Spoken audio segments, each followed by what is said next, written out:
Cigar Nation, I am Stacey, and I just want to say, pardon my hair, alright?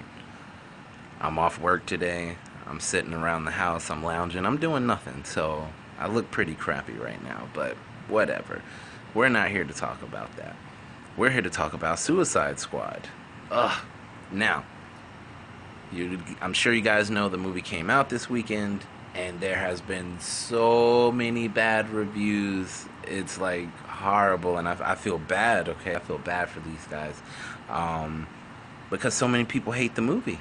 Rotten Tomatoes rated it like 25%. IGN gave it a 5.3 out of 10. Like really bad reviews, and I think people are being a little too critical of the movie. Here's why.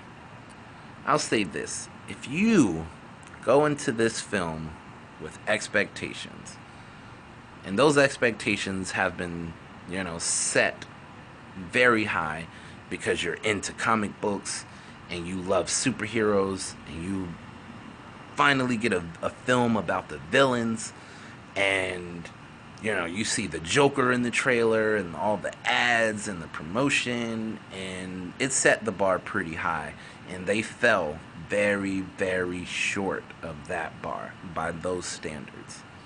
If you are a person who isn't really into comic books, you don't know the superheroes' names, you know nothing about it, and you just wanted to go see a really good action film, this is a great movie then. Alright? A lot of the things that I was hearing about it, first things first, people complained that Will Smith was the focal point of the movie. Now, if you know Will Smith movies like I know Will Smith movies, Will Smith is never a co-star. He's always the main character. Now, with Deadshot, from what I remember, being the leader of the Suicide Squad, it made sense for Will Smith to be the focal point of the movie. Alright? The only time he's maybe not the focal point is when he's alongside Martin Lawrence in a Bad Boy film, but outside of that, Will Smith does not co-star in any movie. He's always the main character. Alright? So I knew that was going to happen.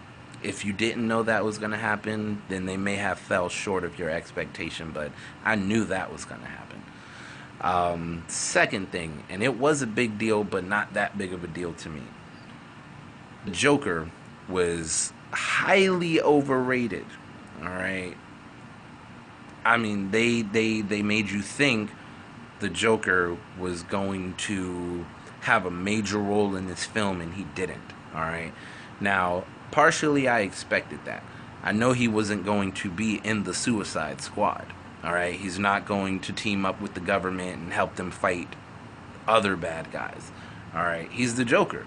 So, I didn't think much was gonna, happen in the movie with the Joker. I wish he had more impact or influence over the movie, but he didn't. Alright? They could have left him out the movie and it would have been the same movie. Literally. He had no impact on the movie. That was very disappointing, actually. Not even somewhat. That was very disappointing, because he was so overhyped, and they made it such a big deal that Jared Leto was going to be playing him. Now, he did an excellent job. This was an excellent Joker. I loved his energy, his vibe, his personality, everything. He did a great job playing the Joker, but, the directors or the editing or whoever wrote the movie, David Ayer, just didn't allow the Joker to really,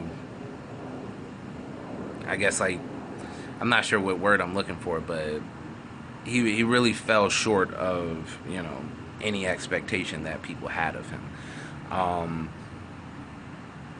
At first I was upset about the movie, but, that was saying, alright, in comparison to Batman and Superman, in comparison to Captain America and the Avengers and Iron Man and everything else or whatever, if you don't do that, you will enjoy this film. Alright? If you look at this movie as just, which David Ayer is the director, so this movie, when compared to Replacement Killers, or Desperado with Antonio Banderas, or Bad Boys, or Training Day. You know, it was a good movie with good characters and a lot of action-packed fight sequences. All right. Those fight sequences for me, though, had zero wow factor for a superhero film. All right. And I know they're not superheroes, but I say that, you know, superhero film.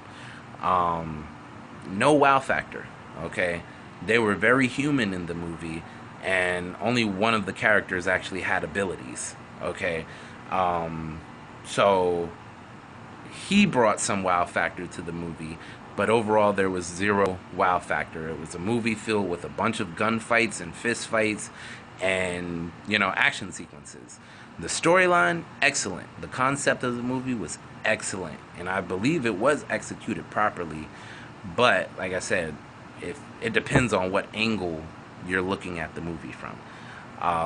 So I do recommend people to check this movie out, but have an open mind when you're watching it and don't have any expectations. All right. I had no idea what the new Jason Bourne movie was going to be about, so I can't really be disappointed while I'm watching it, because I don't know what it is that I'm even, you know, waiting for. I'm just watching it just to see if I like it. You know, just from the standpoint of a fan who likes watching movies.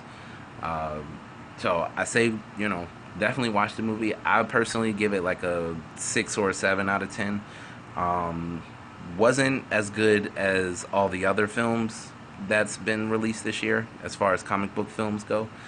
This is definitely the least greatest one. But I do believe it was a good movie. So, as always, happy smoking, my friends. Go watch Suicide Squad and let me know what you guys think. If you did see it, you know, leave a comment and let me know what you guys think. So, I'm out of here. Happy Saturday.